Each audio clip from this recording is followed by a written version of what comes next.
Jen Psaki will be out the door this Friday, May 13th. Yes, Friday the 13th. And with Karine Jean Pierre set to replace her, this might indeed be bad luck day for the administration.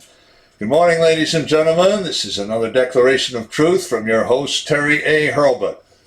Of course, we're going to talk about Karine Jean Pierre, the incoming White House press secretary, the conflict of interest she has always presented by being in the office of White House press secretary to begin with, and her nasty reputation for anti-Semitism, promoting the narrative that Republicans cheat even before the Democrats did, and saying that anyone who disagrees with her is racist. Before I begin, I want to shout out to the sponsor of this channel, which is Conservative News and Views, link in the description. And be sure to check out the awesome CNAV Store. Scroll down to near the bottom for that link. Lots of good merchandise there, including this t-shirt. Rhino hunting. It is still open season on rhinos. And while we're at it, I'll shout out to another sponsor, BitNext. This is your replacement for Zoom, Slack, the Google G Suite, Microsoft Office 365, Dropbox, WeTransfer, and Chili Piper, among others.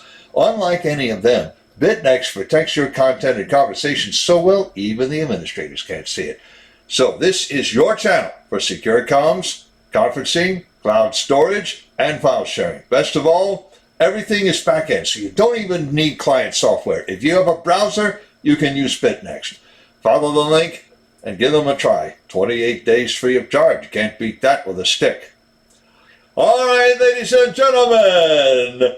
Here she is, Miss Anti-America.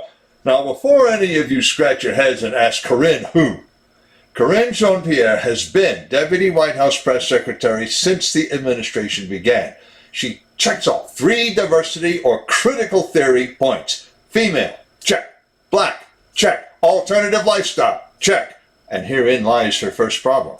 She happens to be in a civilly certified SSRSB relationship. Now, that isn't the problem. Not for lefties, anyway. The problem is whom it's with. Specifically, one Suzanne Malveaux, national correspondent for CNN. According to American Wire, that creates an ethical issue. Alex Marlow, author of Breaking the News, says it best. He tweeted out this quote, to which I have a link in the description. This is one of many examples of the corporate media literally in bed with the government it covers. Unquote, Alex Marlow. Actually, that relationship has never been quite so obvious or fodder for a pun. But Alex Marlow isn't the only one who noticed the conflict of interest and is now protesting it.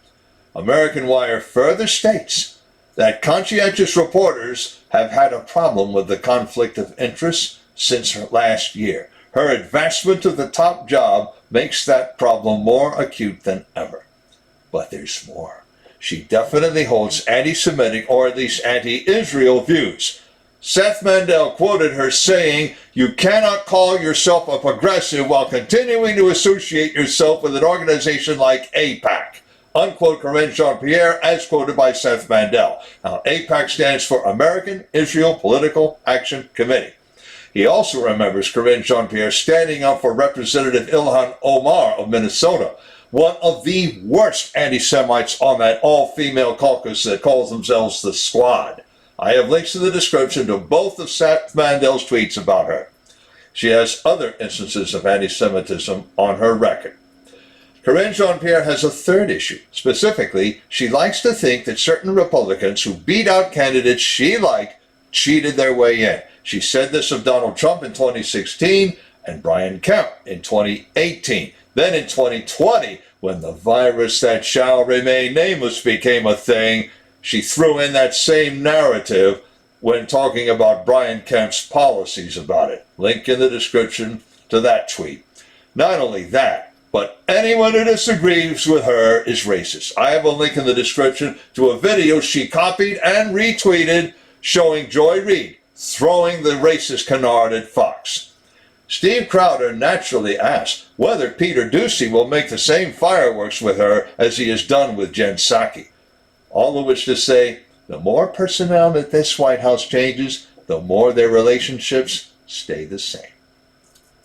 Links in the description to the article, Alex Marlow's tweet to to Seth Mandel's tweets, 2 of Karine Jean Pierre's tweets, and conservative news and views. I have another link to the awesome online store and to BitNext, as I mentioned. And if you like what you've heard, you can like this video and subscribe to this channel. This is Terry A. Hurlbut delivering another declaration of truth and reminding you to let the truth set you free.